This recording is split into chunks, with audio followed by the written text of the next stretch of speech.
आवश्यक होती। आपण जिथे उभे आहोत तिथे हजारो वर्ष वनवासी आहे। कोकणातील दुर्गम पर्वतामध्ये वनवासी लोक राहत असत। त्यामध्ये भिल्ल व कातकरी जातीचा समावेश होता। आम्ही येथे कातकरी समाज दाखवला आहे।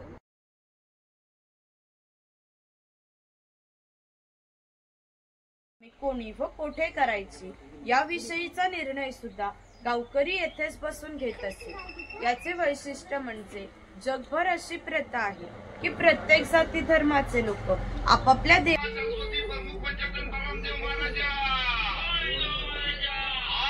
प्राचीन कोकण बघायला लांब लांब पर्यटक आलेले आहेत। तर आपली सगळी पोरा टोरा बाया माणसे म्हातारे कोतारे सगळे तुझ्या पायाशी दर्शन घ्यायला आलेले आहेत। तर कोणाची ढोपरा कोपरा दुखत असतील, कोणाला डायबिटीज झालेला असेल, कोणाची बायपास झालेला असेल। तर आता मी काय तुला सगळं सांगित राहत नाही आहे, पण ही काय नित्य मामा इडापिडा असेल, वाकडा तिकडा असेल तर सगळं दूर कर रे महाराजा।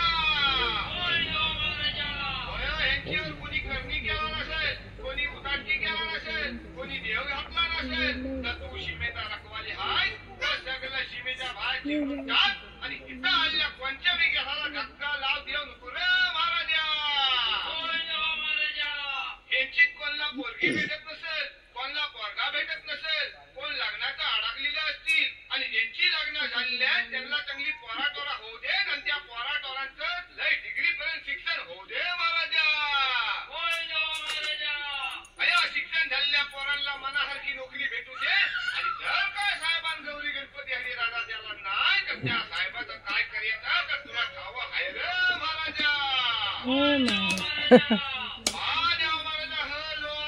जुनं कोकण बघे आणलाय तसं प्रत्येकाचं आपापलं गाव असेल, गावात घरदार असेल, जमीन जुमला झाडामाडा असतील, गावाकडे म्हातारी कोतारी माणसं असतील, ती सगळी ह्यांचीकडे वाटेला डोलं लांब असलेली असतील। या सगळ्यांना भेटायला जायची ह्यांना बुद्धी दे महाराजा।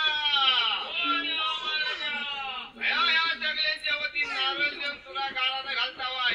नारळ नेमता सोन्याचा गोला बांधून ही जी काय माणसं स्वतःच्या गाडीने आलेली असतील, कोण रेल्वेने आलेला असेल, कोण एसटीने आलेला असेल, त्या सगळ्यांना आपापल्या घरात सुखरूप पोचव रे महाराजा। सगळ्यांच्या कामाधंद्यात पुरा ढोरात बरकत दे आणि पुढच्या वर्षी पण होईपर्यंत तुझ्या चरणी येतील तशी त्यांच्या पायात ताकद दे, बुद्धी दे आणि त्यांची रखवाली कर रे महाराजा। ठेवतो म्हणून त्याला शिमग्याच्या वेळेस गाराणे घातले जाते किंवा पशुबळही दिला जातो। हे वीरगळ आहे, वीर लोकांचे प्रतीक चिन्ह। त्यांना कडक लक्ष्मी म्हणतात। ते खेळ दाखवण्यासाठी गावामध्ये येतात।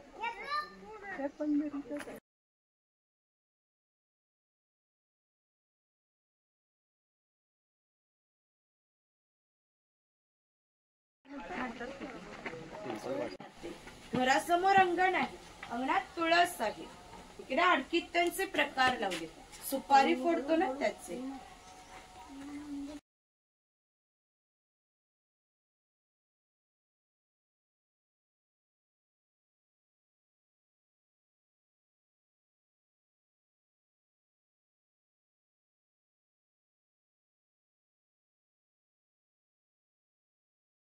कोकणी माणसे आपल्या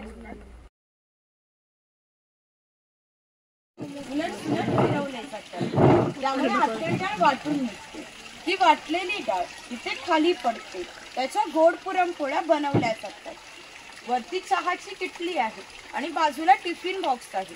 वरती पाण्याचा तांब्या आहे, खाली 3 डबे आहेत, बाजूला 2 चमचे आहेत आणि तो लॉक केलेला आहे। इथे दगडी उखळ आहे आणि लाकडी मुसळ आहे। यामध्ये पूर्वी भाताचे पोहे तळले जात असत। इथे काही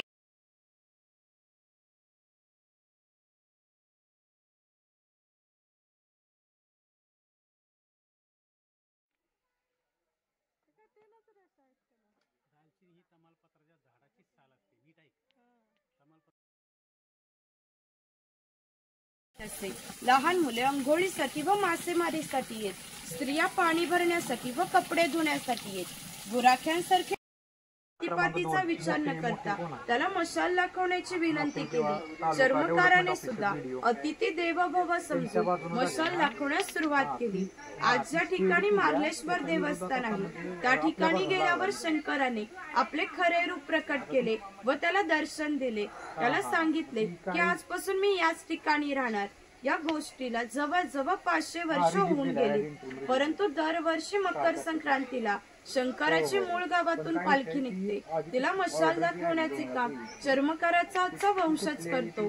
म्हणजे मार्लेश्वर हे असे देवस्थान आहे की तिथे कोणताही जातीभेद मानला जात नाही.